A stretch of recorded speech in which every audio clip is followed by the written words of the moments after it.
SM Store, amanah dalam muamalah. وأشهد أن لا إله إلا الله وحده لا شريك له وأشهد أن محمدا عبده ورسوله اللهم صل وسلم وبارك على نبينا محمد وعلى آله وأصحابه ومن تبعهم بإحسان إلى يوم الدين أما بعد. Para jemaah sekalian rahimani wa rahimakumullah, alhamdulillah pada kesempatan di malam hari ini kita masih bisa melanjutkan kajian kita membahas Kitabul Kabair, dosa-dosa besar yang disusun oleh Al-Imam Adz-Dzahabi rahimahullahu ta'ala. Dan sekarang kita masuk pada dosa besar yang ke-45, Al-Kabiratul Khamisatu wal Arba'un An-Nammam. Dosa besar yang ke-45 yang disebutkan oleh Al-Imam Adz-Dzahabi rahimahullah adalah An-Nammam, yaitu orang yang suka mengadu domba. Ma'asyiral muslimin rahimani wa rahimakumullah, mengadu domba ini bahasa kiasan ya, bukan mengadu domba seperti mengadu ayam gitu ya, tapi mengadu sesama manusia, mengadu sesama umat Islam. Ini bukan berarti manusia disamakan dengan domba. Ini hanya bahasa kiasan saja. Yang penting kita faham esensinya. Mengadu domba yang dimaksud adalah mengadu sesama manusia sehingga mereka saling bermusuhan. Di sini Al-Imam Adz-Dzahabi rahimahullah taala membawakan beberapa dalil. Yang pertama dari Al-Qur'anul Karim, yaitu firman Allah Subhanahu wa taala di dalam surat Al-Qalam ayat ke-10 dan ke-11. Qala al-muallif rahimahullah, qala Allah taala, Allah taala berfirman, wala tuti' kulla hallafim mahin hammazim masya'im binamim. Yang artinya, dan janganlah engkau wahai Muhammad mentaati atau mengikuti setiap orang yang banyak bersumpah lagi hina, dan juga orang yang suka menghina dan berjalan dengan mengadu domba. Masya'im binamim, suka berjalan ke sana kemari untuk mengadu domba. Taib. Ma'asyiral muslimin rahimani wa rahimakumullah. Ayat ini jelas larangan yang asalnya ditujukan kepada Nabi kita Muhammad sallallahu alaihi wasallam, yaitu dilarang untuk mengikuti setiap orang yang memiliki sifat-sifat berikut ini. Halaf mahin, yaitu banyak bersumpah lagi hina. Itu secara bahasa mahin yaitu hina atau rendah. Namun terdapat tafsir yang diriwayatkan oleh Ibnu Abbas atau tafsir yang disebutkan oleh Imam Ibnu Katsir dari Ibnu Abbas radhiyallahu anhuma, al-mahin al-kadzib. Yang dimaksud dengan mahin adalah kadzib. Jadi halafim mahin, banyak bersumpah lagi dusta. Ya, jadi sumpahnya apa? Isinya dusta. Sedangkan Mujahid mengatakan yang dimaksud dengan mahin adalah dhaiful qalbi, lemah hatinya. Ini makna dari apa? Halafim mahin, banyak bersumpah lagi pendusta. Sumpahnya isinya dusta dan juga lemah hatinya. Nah, adapun hammazin ya, hammaz yang tadi kita artikan suka menghina, maka juga diriwayatkan oleh Ibnu Katsir atau disebutkan oleh Imam Ibnu Katsir di dalam tafsirnya dari Ibnu Abbas dan juga Qatadah, yang dimaksud dengan hammaz adalah al-ightiyab, yaitu orang yang suka menggibah. Orang yang suka menggibah. Masya'im binamim, dan dia juga apa? Berjalan dengan namimah. Nah, kesimpulannya ma'asyar muslimin rahimani wa rahimakumullah, setidaknya ada 3 kriteria yang Nabi kita sallallahu alaihi wasallam dilarang untuk mengikuti atau mentaati. Itu orang yang suka bersumpah yang isinya dusta, dan orang yang suka menggibah atau menghina, dan orang yang suka mengadu domba. Taib, maka ini jelas larangan yang ditujukan kepada Nabi Shallallahu Alaihi Wasallam dan juga sekaligus untuk kita semua, ini menunjukkan dosa besar. Nah, sekarang kita beralih pada dalil berikutnya yang dibawakan oleh Al Imam Adz-Dzahabi rahimahullahu taala, yaitu hadis Nabi Shallallahu Alaihi Wasallam. Qala al-muallif rahimahullah wa qala an-nabiy sallallahu alaihi wasallam. Dan Nabi sallallahu alaihi wasallam bersabda, la yadkhulul jannata nammamun. Tidak masuk surga nammam, yaitu orang yang suka mengadu domba. Muttafaqun alaih. Hadis ini disepakati kesahihannya oleh Bukhari dan Muslim.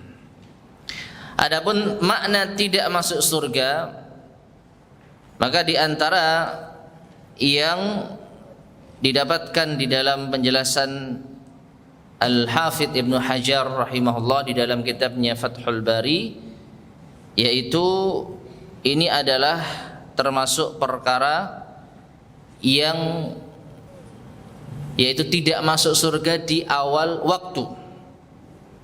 Tidak masuk surga di awal waktu. Apa artinya? Yaitu tidak masuk surga bisa secara langsung. Tidak masuk surga secara langsung. Mungkin saja orang yang namimah bisa masuk surga, namun dia akan dihukum terlebih dahulu. Ya, kata Al-Hafidz Ibnu Hajar, ai fi awwali wahlatin, yaitu di awal waktunya, yaitu tidak bisa masuk surga secara langsung. Jadi kalaupun dia masuk surga karena masih punya iman, maka dia akan disiksa terlebih dahulu.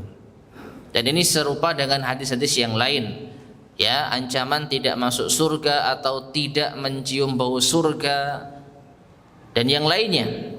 Maka itu bukan berarti tidak akan mungkin bisa masuk surga. Selama mereka masih punya iman sebesar biji sawi, maka mereka pasti akan masuk surga. Cuman nggak bisa langsung. Ya, ini makna dari la yadkhulul jannah. Taib. Kemudian didapati di dalam riwayat Al-Bukhari, di sini disebutkan muttafaq alaih, yaitu disepakati kesahihannya oleh Bukhari dan Muslim. Namun sebenarnya lafaz yang didapati dalam riwayat Al-Bukhari itu dengan lafaz qattatun, la yadkhulul jannata qattatun, yaitu tidak masuk surga qattat. Apa qattat? Sama, yaitu nammam, orang yang suka apa? Namimah.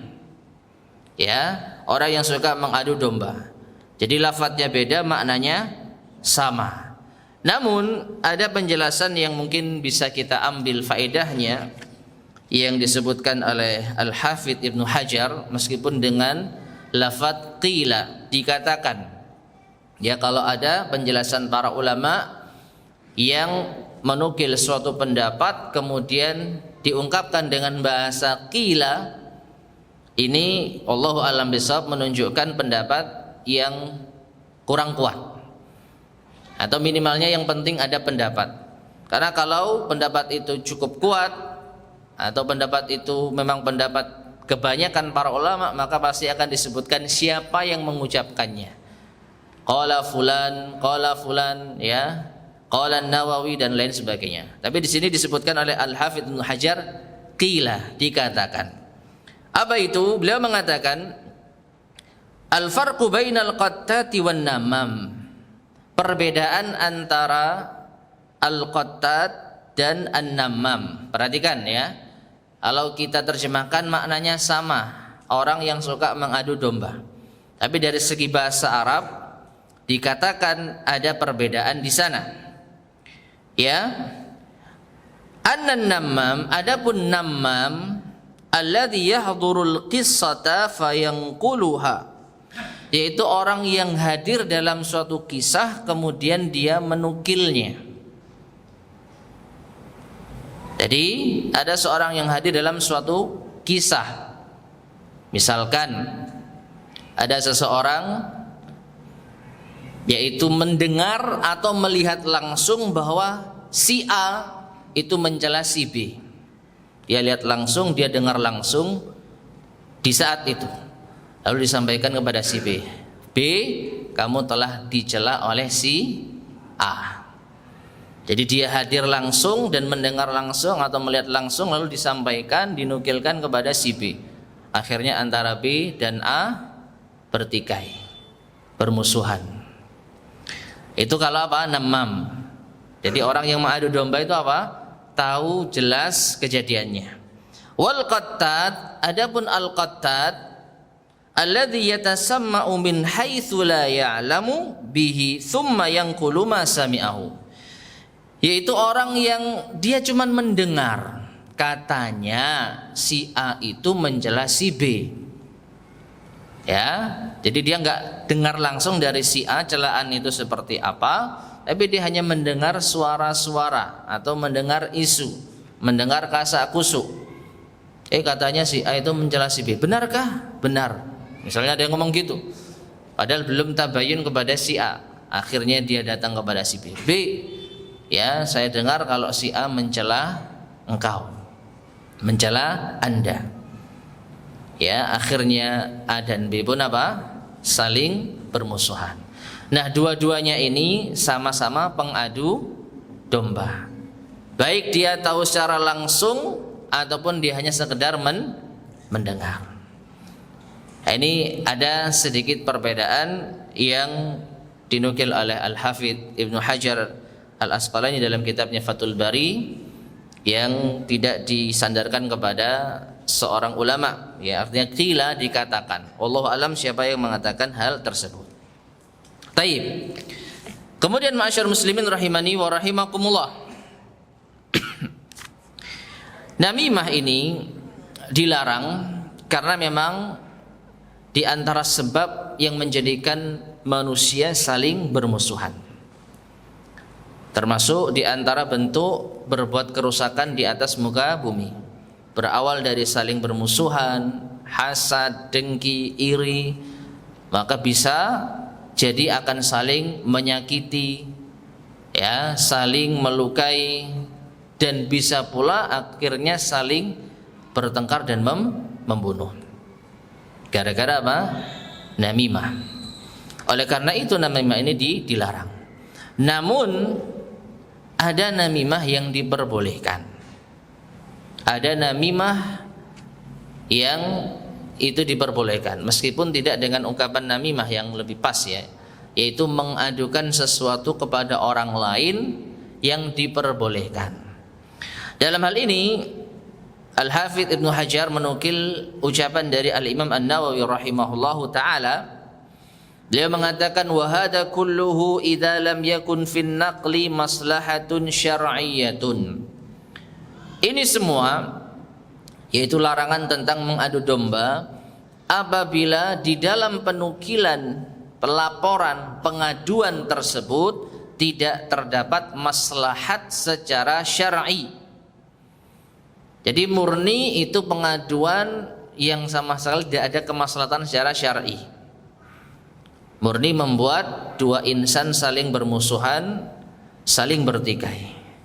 Wa illa, namun jika terdapat maslahat yang syar'i, fahiya mustahabbatun aw wajibatun, maka ini hal yang dianjurkan atau bahkan mungkin wajib. Contohnya, kata beliau, kamanittala'a min syakhsin, Seperti apabila ada seseorang yang mengetahui bahwa ada seseorang annahu yuridu an yu'dhiya syakhsan zulman, ada orang yang mau berbuat kezaliman, ada orang yang mau yaitu melukai atau mengganggu orang lain secara zalim, fahadzarahu minhu, lalu ia laporkan kepada pihak yang akan diganggu untuk memperingatkannya. Taib, ada seseorang yang tahu kalau si A ini mau berbuat kejahatan. Kamu mau kemana? Saya mau pukul si fulan misalkan, atau saya mau gembosi bannya si fulan. Nah, karena tahu hal itu akan yaitu merusak dan mengganggu si fulan, maka datanglah dia kepada si fulan. Fulan, hati-hati, saya tadi lihat si A kalau dia mau mengganggumu, mau menggemboskan banmu misalnya, kalau masalah yang cukup sepele ya. Nah, ini apa ini? Sama nggak dengan yang sebelumnya? Kalau dari apa istilahnya itu, teknisnya sama. Dia tahu sesuatu dari seseorang lalu dia laporkan kepada orang lain, sama. Tapi tujuannya beda. Kalau yang pertama murni untuk menjadikan mereka saling bertikai. Ya. Si A mencela dirimu, sehingga memunculkan permusuhan antara mereka berdua. Tapi kalau memperingatkan dari kejahatan si A, maka ini boleh, bahkan wajib. Karena kalau tidak diperingatkan, maka si B akan terzalimi misalkan.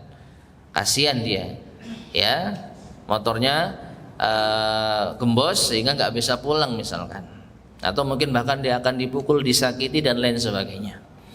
Maka perhatikan jemaah sekalian rahimani wa rahimakumullah. Inilah yang menjadikan an-namimah itu secara asal dilarang. Mengadukan sesuatu kepada orang lain untuk berbuat kerusakan itu dilarang. Tapi kalau untuk memperingatkan agar tidak ada pihak yang terzalimi, maka ini dianjurkan, bahkan bisa jadi wajib. Taib. Kemudian jemaah sekalian rahimani wa rahimakumullah, mungkin ada yang bertanya, bedanya namimah dengan ghibah itu apa? Ya, kalau namimah itu diterjemahkan dengan mengadu domba. Kalau ghibah apa biasanya? Menggunjing, ngerasani. Apa bedanya? Yang jelas sama-sama dosa, dan yang jelas sama-sama dari dosa lisan. Ya, tulisan juga sama. Nah, sekarang apa perbedaan yang signifikan antara ghibah dan namimah? Maka dijelaskan oleh Al-Hafidz Ibnu Hajar, kalau yaitu namimah adalah tujuan utamanya berbuat kerusakan dengan menjadikan dua orang itu saling bertikai.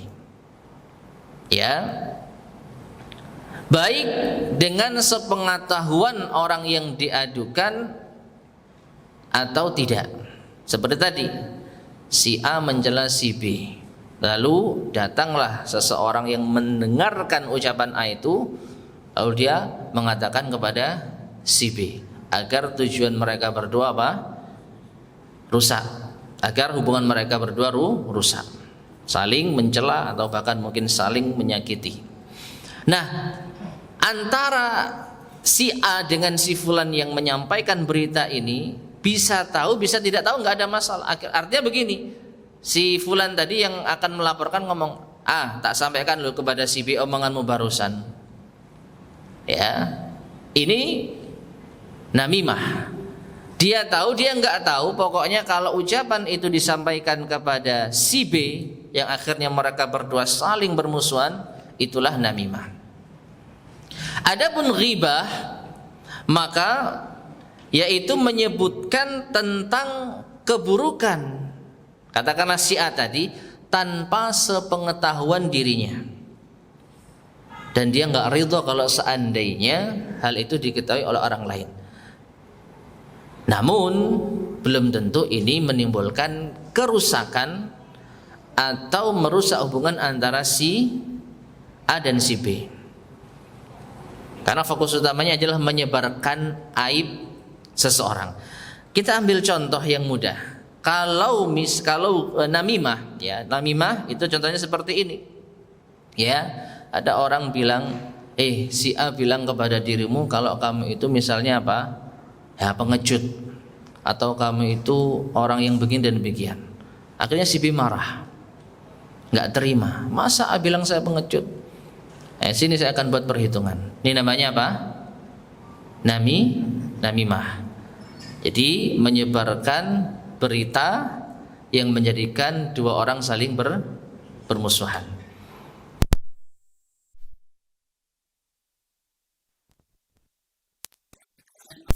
Akan dihisab oleh Allah terkait hak sesama manusia, yaitu darahnya. Nah, wa miftahus sholati at-tatahhur, dan kunci sholat itu adalah bersuci minal hadathi wal khabathi, dari hadas maupun najis. Nah, perhatikan, orang tadi salah satunya disiksa gara-gara najis. Dari situ maka dia akan terhalang untuk mengerjakan sholat. Taib.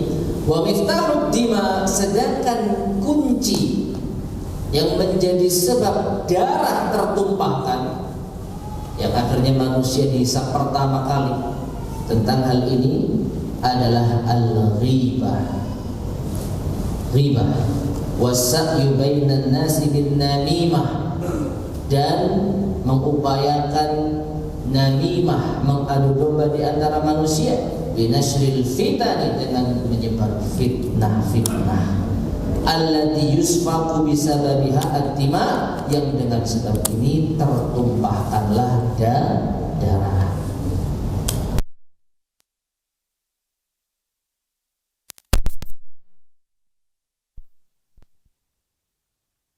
Pertama, hak manusia, hak Allah salat, dan orang yang tidak menjaga kesucian akan terhalang dari salat. Hak manusia darah, dan di antara penyebab tertumpahnya darah namimah. Makanya kedua hal ini disandingkan.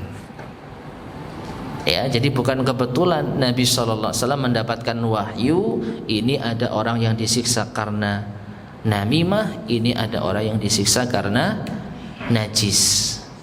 Keduanya adalah sebab utama seseorang akan bermasalah ketika hisabnya.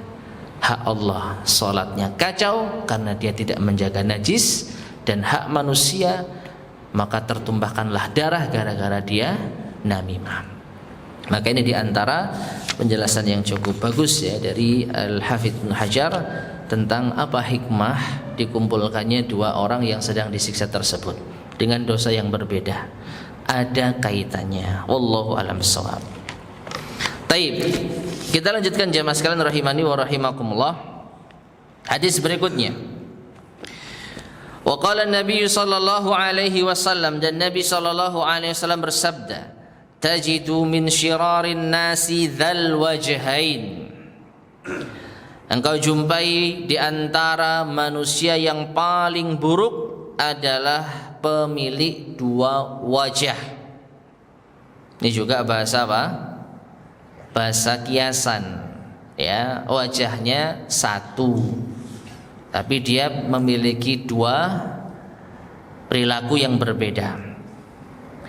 Huwa alladhi ya'ti haula'i biwajhin wa haula'i biwajhin, yaitu orang yang datang kepada mereka dengan sifat seperti ini, namun ketika datang kepada mereka dengan sifat seperti itu. Apa ini namanya, Pak? Ya, kesana sifatnya seperti itu baik, kepada musuhnya juga baik. Nah, ini sebenarnya adalah sifat munafik.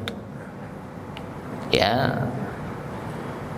Karena orang munafik itu ketika bertemu dengan orang-orang yang beriman mengatakan apa? Amanna, kami beriman. Tapi ketika bersama setan-setan mereka mengatakan inna ma'akum, kami itu sama kalian. Innama nahnu mustahzi'un, kami hanya apa? bersenda gurau, kami hanya ngerjai mereka saja. Nah, ini apa? Dzul wajhain yang hakiki. Nah, wa fil lafdin, dan dalam sebagian lafaz, tajidu syiraran nasi dzal wajhain, engkau jumpai seburuk-buruk manusia. Kalau tadi min, di antara. Jadi ada manusia-manusia yang buruk. Nah, di antara yang buruk itu dzul wajhain. Adapun dalam lafaz yang lain, yaitu tanpa ada minnya, tanpa ada di antara. Berarti apa? Orang yang paling buruk ya ini dzul wajhain. Muttafaqun alaih. Lagi-lagi hadis ini disepakati kesahihannya oleh Bukhari dan Muslim. Taib ma'asyar muslimin rahimani wa rahimakumullah. Ya, dzul wajhain ini jelas yaitu orang yang memiliki sifat yang tidak jelas.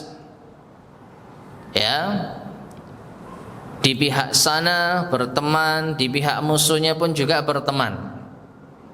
Nah, oleh karena itu dijelaskan oleh Imam An-Nawawi rahimahullah, yang juga dinukil oleh Al-Hafidz Ibnu Hajar tentang dzul wajhain ini. Huwa alladzi ya'ti kulla ta'ifatin bima yurdiha, yaitu orang yang datang ke setiap kelompok. Kelompok itu maksudnya setiap ya sekumpulan orang gitu ya, itu dengan sesuatu yang mereka ridhoi. Pokoknya dia melakukan hal-hal yang diridhoi agar bisa bergabung dengan kelompok tersebut. Fayudhiru laha annahu minha wa mukhalifu lididdiha. Maka dia tampakkan di antara yaitu grup tersebut atau kelompok tersebut bahwa ia termasuk bagian dari mereka, dan dia menampakkan memusuhi atau menyelisih musuhnya. Anggaplah A dan B ini dua kelompok yang saling berlawanan. Ya, maka dia datang ke kelompok A bilang, saya ini termasuk anggota kalian, saya juga sama benci sama si B. Nah ini wasani'uhu nifaqun mahdun kadzibun wa khida'un, padahal perbuatannya ini adalah kemunafikan murni, dusta dan tipuan. Wa tahayyala 'alal ittila' ala asrarit ta'ifatain, dan dia juga berusaha untuk melakukan tipuan untuk bisa mengetahui rahasia-rahasia kedua kelompok tersebut.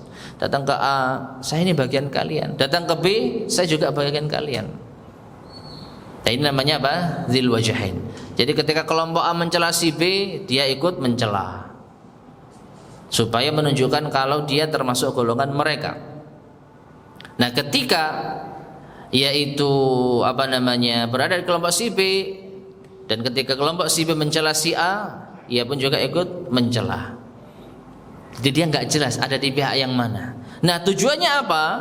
Kata Al-Imam An-Nawawi, tahayyala 'alal ittila' ala asrarit ta'ifatain. Ini kaitannya dengan pembahasan kita, namimah, yaitu dia berupaya untuk mencari tahu rahasia-rahasia di masing-masing kelompok agar bisa diadu domba. Oh, ternyata begini. Dan sangat mungkin, dan ini sangat mudah. Kalau orang itu sudah bisa berpijak di dua tempat, maka terjadinya permusuhan itu sangat bisa. Wong mereka sudah bermusuhan, apalagi ditambahi satu oknum yang berpijak di sana dan berpijak di sini. Maka ini yang menjadi sebab kalau dzul wajhain itu termasuk di antara bentuk adu domba. Taib. Adapun ada hadis yang lain yang juga tidak disebutkan oleh Al-Imam Az-Zahabi, namun disebutkan oleh Al-Hafidz Ibnu Hajar, yaitu hadis yang diriwayatkan oleh Abu Dawud dari Ammar bin Yasir radhiyallahu anhu, bahwa Nabi sallallahu alaihi wasallam bersabda, "Man kana lahu wajhani fid dunya, kana lahu yaumal qiyamati lisanani min nar." Siapa yang memiliki dua wajah di dunia, maka di akhirat, di hari kiamat, dia akan memiliki dua lisan yang terbuat dari api. Ini siksaan atau pahala? Siksaan. Di akhirat nanti dia akan memiliki dua lisan yang berasal dari api. Jadi tersiksa dia. Wallahu taala alam bissawab. Adzan ya. Sudah masuk Isya? Belum? Nah ini sudah. Baik, bisa adzan terlebih dahulu.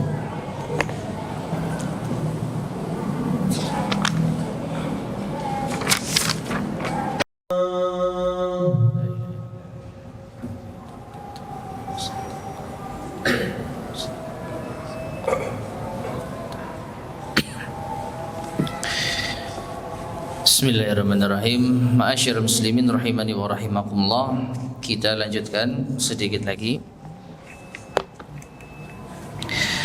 Jadi dibawakannya hadis Dzul Wajhain ini di dalam dosa besar yang ke-45 ini karena memang di antara dampak dari orang yang memiliki dua karakter yang berbeda itu menyebabkan permusuhan di antara sesama manusia. Inilah poin utamanya. Sehingga ma'asyar muslimin rahimani wa rahimakumullah, kalau ada orang yang ketika bertemu dengan seseorang bilang A, tapi ketika tidak ada orang tersebut bilang B, yang kita kenal dengan istilah apa? Plin-plan, maka ini belum tentu termasuk Dzul Wajhain. Perhatikan, karena sebagian kalangan ada yang salah paham. Pokoknya orang plin-plan itu Dzul Wajhain. Di sana ngomong A, di sana ngomong B. Ya, maka sekali lagi Dzul Wajhain itu orang yang memang dia ingin dianggap sebagai kelompok A dan ingin juga dianggap sebagai kelompok B agar nanti A dan B ini saling apa? Bermusuhan. Nah itu Dzul Wajhain. Adapun kalau sekedar maaf plin-plan, maka ini pun kalau kita perhatikan sebenarnya nggak pantas ya kita katakan kalau Nabi itu plin-plan. Apa kata yang pantas ya? Nabi pernah melakukan hal seperti ini. Jadi beliau itu sallallahu alaihi wasallam pernah mengatakan terhadap seseorang itu suatu sikap yang yaitu celaan gitu ya. Tapi ketika orang itu ada, Nabi tidak mencelanya. Nah, maka mari kita simak hadisnya agar lebih jelas ya, yaitu hadis yang diriwayatkan oleh Al-Bukhari dan beliau membawakan hadis ini di dalam bab bolehnya ghibah. Perhatikan. Bolehnya ghibah terhadap orang yang berbuat kerusakan. Hadis yaitu Aisyah radhiyallahu anha. Ya. Bahwasanya Aisyah pernah mengatakan, "Ista'dzana rajulun ala Rasulillah sallallahu alaihi wasallam." Ada orang yang mau meminta izin bertemu dengan Rasulullah SAW. Minta izin kepada para sahabat untuk menemui Rasulullah SAW. Maka para sahabat bertanya, "Fulan mau datang ya Rasulullah." Maka Rasulullah mengatakan, "Idzanu lahu," izinkan dia datang. Namun bi'sa akhul ashirah, dia adalah seburuk-buruknya saudara dalam suatu keluarga. Au ibnul ashirah, atau dia adalah seburuk-buruknya anak dalam suatu keluarga. Ini celaan atau pujian? Celaan. Ya. Jadi ketika orang itu masih di luar, Nabi mengata-ngatai kalau orang ini adalah saudara yang buruk, anak yang buruk. Falamma dakhala, namun ketika orang itu masuk, alana lahul kalama, kata Aisyah, Nabi kok ngomong sama orang itu lemah lembut. Maka setelah selesai pertemuan itu, Aisyah berkata, "Ya Rasulullah, qulta alladhi qulta, summa alanta lahul kalam." Wahai Rasulullah, tadi engkau mengatakan sesuatu yang buruk tentang fulan, tapi ketika fulan datang kok Anda jadi bersikap ramah. Apa ini jemaah? Apa berani mengatakan Nabi pelin-pelan? Ya, jangan sampai ada yang mengatakan ini pelin-pelan, bukan. Karena kita belum tahu kenapa Nabi bersikap demikian. Yang jelas beda ketika tidak ada si fulan. Beda sikap. Ketika tidak ada si fulan, Nabi mencela dirinya, tapi ketika ketemu si fulan baik-baik saja nampaknya. Maka Nabi SAW mengatakan, "Ai Aisyah, wahai Aisyah, Inna syarran nasi man tarakahunna, sesungguhnya seburuk-buruk manusia adalah orang yang ditinggalkan oleh manusia yang lain. Aw wada'ahu nasu ittiqa'a fushihi, atau orang yang ditinggalkan karena takut keburukan yang ada pada dirinya. Artinya jamaah sekalian, Nabi SAW berbuat ramah, berbuat santun kepada si fulan itu supaya tidak mendapatkan keburukan dari si fulan. Artinya apa? Kalau sekiranya Nabi bersikap sama, kamu itu seburuk-buruk orang, maka akan terjadi keburukan yang lebih besar. Maka akan terjadi ya mungkin pertengkaran antara Rasulullah SAW dengan para sahabatnya. Maka Nabi nggak ingin itu terjadi. Makanya Nabi bisa dikatakan ya main aman saja, pokoknya nggak ada masalah dengan si fulan. Lalu mengapa Nabi SAW kok menyebutkan keburukan si fulan di hadapan para sahabat atau di hadapan Aisyah paling tidak?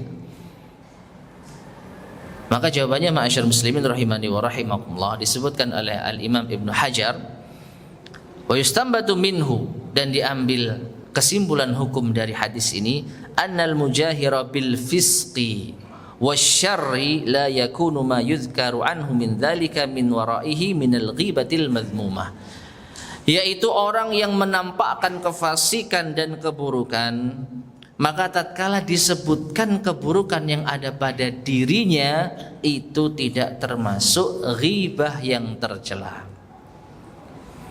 Jadi ini termasuk di antara pengecualian ghibah yang tercela. Ghibah itu nggak boleh pada asalnya, tapi ada pengecualiannya.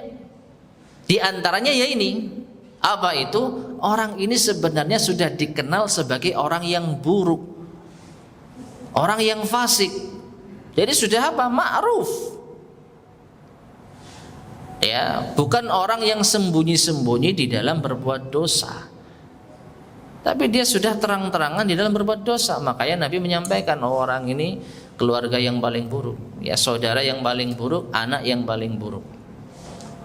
Nah, karena dia itu orang yang suka berbuat dosa, maka ketika bertemu Nabi menjaga diri. Ya, Nabi hati-hati. Salah ucap bisa apa? Perang. Salah ucap bisa bertikai. Makanya Nabi apa? Ya baik-baik saja. Nah, dari sini ma'asyar muslimin rahimani wa rahimakumullah, maka sikap yang dilakukan oleh Nabi SAW ini bukan termasuk dzul wajhain. Itu apa? Orang yang punya dua wajah. Jadi jangan salah paham. Termasuk juga mungkin kita tahu ada orang ahli maksiat, lalu kita berikan peringatan, itu ada yang maksiat itu ya, hati-hati ya, itu orang itu ahli maksiat. Lalu datang, mau kemana Pak? Oh iya mau ke sana, baik-baik, nggak ada masalah. Ini bukan bermuka dua, ya, tapi kita berbuat baik kepada dirinya karena kita khawatir keburukan yang ada pada dirinya. Kalau kita sama-sama kasar, sama-sama yaitu mencela, ya nanti ya akan terjadi bisa pertumpahan darah atau kekerasan dan lain sebagainya. Maka dari itu Nabi tidak terang-terangan di dalam memusuhinya, tapi Nabi peringatkan kepada yang lain kalau orang ini orang yang buruk. Wallahu taala alam bissawab. Tapi jemaah sekalian rahimani wa rahimakumullah, tersisa dua hadis atau yang satunya athar. Insyaallah akan kita lanjutkan biidznillah pada kesempatan berikutnya. Wallahu taala alam bissawab.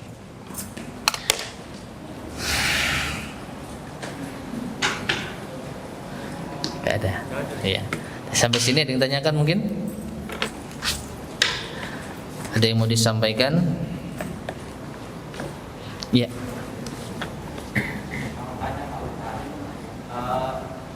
Kira-kira apa enggak kalau orang yang kencing di air Ya. Kira-kira bahaya enggak kencing di tempat yang berdiri itu ya? Maka ma'asyar muslimin rahimani wa rahimakumullah, yang pertama, sunnahnya kencing itu duduk. Meskipun ada yang mengatakan boleh, karena ada riwayat yang menyebutkan kalau Nabi SAW itu pernah kencing berdiri. Tapi Aisyah mengingkari, bahkan mengatakan dusta yang pernah mengatakan kalau Nabi kencing berdiri. Ala kulli hal, katakanlah hadis yang menyebutkan kalau Nabi pernah kencing berdiri itu sahih, maka bukan berarti ini menunjukkan kencing berdiri itu lebih utama. Tetap duduk yang lebih utama. Itu poin pertama. Jadi kalau kita bisa kencing duduk, maka jangan berdiri. Yang kedua, kalaupun kita terpaksa kencing berdiri, maka hendaknya kita menutup diri. Jangan biarkan orang melihat kita kencing. Nabi SAW kalau beliau kencing di tempat terbuka, maka beliau menjauh terlebih dahulu, sembunyi baru kencing. Ya, nggak pernah terlihat. Nah dari sini kalau ternyata tempat bilik kencingnya itu tertutup, maka wallahu a'lam bishawab, sampai pada poin ini boleh. Tapi kalau terbuka, maka jangan. Ya, bahkan termasuk di antara makna hadis yang tadi kita bacakan, la yastatiru min bauli, tidak menutup diri. Jadi kelihatan kencingnya. Kelihatan kalau sedang kencing meskipun cuma punggungnya sama sabuknya. Tapi tahu kalau dia lagi apa? Kencing. Ya? Ya makanya. Kelihatan kan? Ya makanya jangan. Kalau terbuka jangan. Ya, itu yang kedua. Kalau sudah tertutup aman, maka yang ketiga, kalau sampai kencingnya itu enggak dijaga dari muncrat ke atau kembali ke pakaiannya juga enggak boleh. Artinya kalau orang ini enggak cakap di dalam kencing model itu, jangan. Waduh, kalau kencing seperti ini pasti kemana-mana, ya sudah jangan. Meskipun tempatnya tertutup.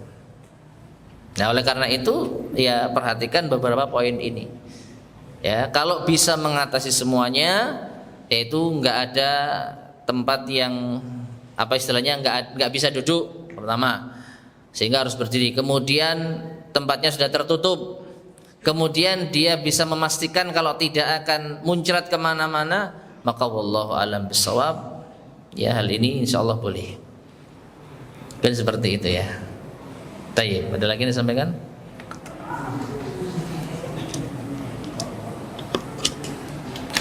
Cukup ya. Baik, kita akhiri. Semoga bermanfaat. Kurang lebihnya saya mohon maaf. Subhanakallahumma bihamdika asyhadu an la ilaha illa anta astaghfiruka wa atubu ilaik. Alhamdulillahirabbil alamin. Assalamualaikum warahmatullahi wabarakatuh.